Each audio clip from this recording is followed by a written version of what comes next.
വയനാട് മുത്തങ്ങയിൽ കൃഷിയിടത്തിൽ കാട്ടാന ചെരിഞ്ഞത് ഷോക്കേറ്റെന്ന് സ്ഥിരീകരിച്ചു വനം വകുപ്പ്. വൈദ്യുതി വേലിയിൽ കമ്പികൾ ആനയുടെ കാലിൽ ചുറ്റിവരിഞ്ഞ നിലയിലായിരുന്നു.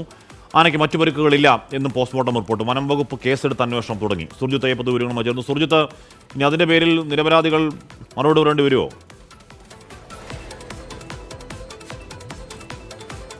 കശ്മി, ഈ സ്ഥലം എന്ന് പറയുന്നത് മുത്തങ്ങ വനത്തിനകത്തുള്ള ഒരു സ്ഥലമാണ്.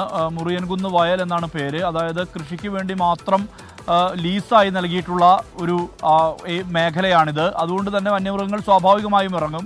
വന്യമൃഗങ്ങളെ പ്രതിരോധിക്കാൻ വേണ്ടി അവിടെ ഇതുപോലുള്ള ഫെൻസിങ് അടക്കമുള്ള വൈദ്യുതി ഫെൻസിങ് അടക്കമുള്ള മാർഗ്ഗങ്ങൾ സ്വീകരിച്ചിട്ടുണ്ട്. പക്ഷേ ഈ ഫെൻസിങ്ങിൽ നിന്ന് ഷോക്കേറ്റാണ് ഇപ്പോൾ ആന ചെരിഞ്ഞിരിക്കുന്നത് എന്നുള്ള സ്ഥിരീകരണം വനം വകുപ്പിൻ്റെ ഭാഗത്തുനിന്ന് ഉണ്ടായിരിക്കുകയാണ്. ഇന്നലെയാണ് ഇങ്ങനെ ഒരു കാട്ടാന കൊമ്പനാന ചെരിഞ്ഞ നിലയിൽ കണ്ടെത്തിയത്. അതിൻ്റെ കാലിൽ ഈ കമ്പികൾ വരിഞ്ഞ നിലയിലായിരുന്നു. സ്വാഭാവികമായും അപ്പോൾ തന്നെ ഒരു സംശയം വനംവകുപ്പിനുണ്ടായിരുന്നു. എന്നാൽ പോസ്റ്റ്മോർട്ടം നടത്തിയപ്പോൾ മറ്റ് പരിക്കുകളൊന്നും തന്നെയില്ല. ഈ ഷോക്കേറ്റാണ് ആന ചെരിഞ്ഞത് എന്നുള്ളതാണ്. ഇനിയിപ്പോൾ ഈ സ്ഥലം ലീസിന് നൽകിയ ആളുകൾക്കെതിരെ, കോഴിക്കോട് സ്വദേശികളാണെന്നാണ് അറിയുന്നത്, അവർക്കെതിരെ നിയമ നടപടിയുമായി വനംവകുപ്പ് മുന്നോട്ട് പോകാനുള്ള നീക്കമാണ് നടന്നുകൊണ്ടിരിക്കുന്നത്. എന്തായാലും ഇതൊരു വനമേഖലയിലുള്ള ഒരു കൃഷിയിടമാണ്. ആ കൃഷിയിടത്തിലാണ് ഇത്തരത്തിലൊരു സംഭവം ഉണ്ടായിരിക്കുന്നത്. ഇതിൻ്റെ പേരിൽ എന്തായാലും സ്വാഭാവികമായും നിയമ നടപടി നേരിടേണ്ട ഒരു സ്ഥിതിയിലേക്ക് ഈ സ്ഥലം ലീസായി കിട്ടിയ ഉടമകൾ അവർ ആ നിയമ നടപടി നേരിടേണ്ട ഒരു സ്ഥിതിയിലേക്ക് എത്തിയിരിക്കുകയാണ്. ഹാഷ്മി, സുർജിത്ത് അയ്യപ്പത്താണ് വിവരങ്ങൾ നൽകിയത്. ഈ കാട്ടാന ഇതിൽ എന്താണ്,